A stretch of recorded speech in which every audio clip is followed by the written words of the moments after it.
Time now is 6:43 in your Capital Watch. Congress wrapped up the year without extending Affordable Care Act tax credits. Now, those ACA credits, they're set to expire at the end of the year. Now, millions of Americans, they're going to see higher health insurance premiums in 2026. So let's go live to Scripps News Group political correspondent Nate Reed. And Nate, is there any proposal going around right now that has any chance of passing?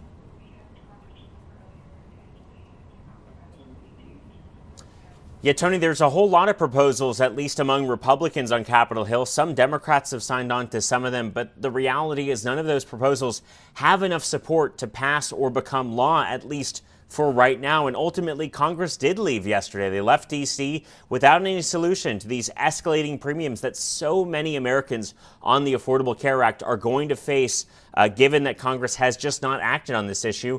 According to the Nonpartisan Congressional Budget Office, millions of Americans over the next decade will lose their health insurance, in part because of those higher health insurance premiums. Lawmakers on Capitol Hill, especially Republicans, left pointing fingers and saying that this is now an issue for early 2026. Take a listen. Why do you think you failed to address them during this work period before the subsidies expire? We have time constraints. We have different philosophies.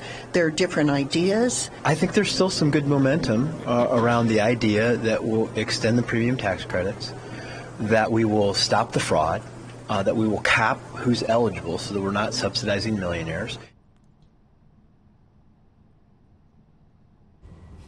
And Tony, when Congress returns in early 2026, the time will have effectively run out. Democrats have said it's impossible to put the toothpaste back in the tube because Americans will already be paying higher prices for their health care through the Affordable Care Act. And ultimately, if lawmakers are able to reach some sort of agreement early in the year, a lot of questions about how that would work retroactively, given that Americans have already signed up under the Affordable Care Act for their health insurance plans for 2026. That open enrollment expires at the very beginning of January. So again, a whole lot of cascading issues here for Americans who get their Affordable Care Act plans through their state's marketplace or exchange.